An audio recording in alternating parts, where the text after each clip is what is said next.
जो दोगे औरों को वही पलट कर आएगा। एक आदमी बर्फ बनाने वाली कंपनी में काम करता था। एक दिन कारखाना बंद होने से पहले वह अकेला फ्रीज करने वाले कमरे का चक्कर लगाने गया तो गलती से दरवाज़ा बंद हो गया और वह अंदर बर्फ वाले हिस्से में फंस गया। छुट्टी का वक्त था और सब काम करने वाले लोग घर जा रहे थे। किसी ने भी अधिक ध्यान नहीं दिया कि कोई अंदर फंस गया है। वह समझ गया कि 2-3 घंटे बाद उसका शरीर बर्फ बन जाएगा। अब जब मौत सामने नजर आने लगी तो भगवान को सच्चे मन से याद करने लगा, अपने कर्मों की क्षमा मांगने लगा और भगवान से कहा कि प्रहलाद को तुमने अग्नि से बचाया, अहिल्या को पत्थर से नारी बनाया, सबरी के जूठे बेर खाकर उसे स्वर्ग में स्थान दिया। प्रभु, अगर मैंने जिंदगी में कोई एक काम भी मानवता व धर्म का किया है तो तुम मुझे यहाँ से बाहर निकालो। मेरे बीबी बच्चे मेरा इंतज़ार कर रहे होंगे, उनका पेट पालने वाला इस दुनिया में सिर्फ मैं ही हूँ। मैं पूरे जीवन आपके इस उपकार को याद रखूँगा। और इतना कहते कहते उसकी आंखों से आंसू निकलने लगे। 1 घंटा ही गुजरा था कि अचानक फ्रीज़र रूम में खटखट की आवाज़ हुई।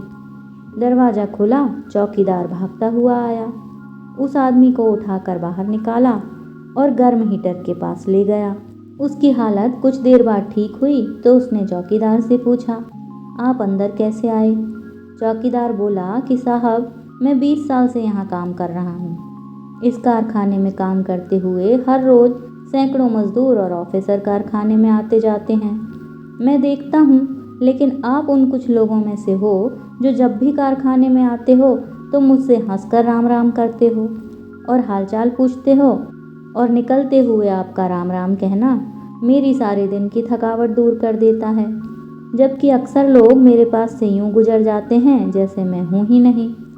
आज हर दिनों की तरह मैंने आपका जाते हुए अभिवादन तो सुना, लेकिन राम राम काका सुनने के लिए इंतज़ार करता रहा। जब ज़्यादा देर हो गई तो मैं आपको तलाश करने चल पड़ा कि कहीं आप किसी मुश्किल में ना फंसे हों।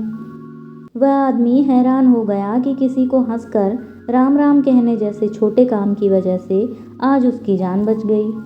सबकी अपनी ज़िंदगी है, यहाँ कोई किसी का नहीं खाता है।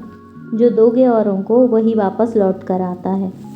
कहानी अच्छी लगी तो इसे लाइक और शेयर करें, साथ में चैनल को सब्सक्राइब करना बिल्कुल ना भूलें।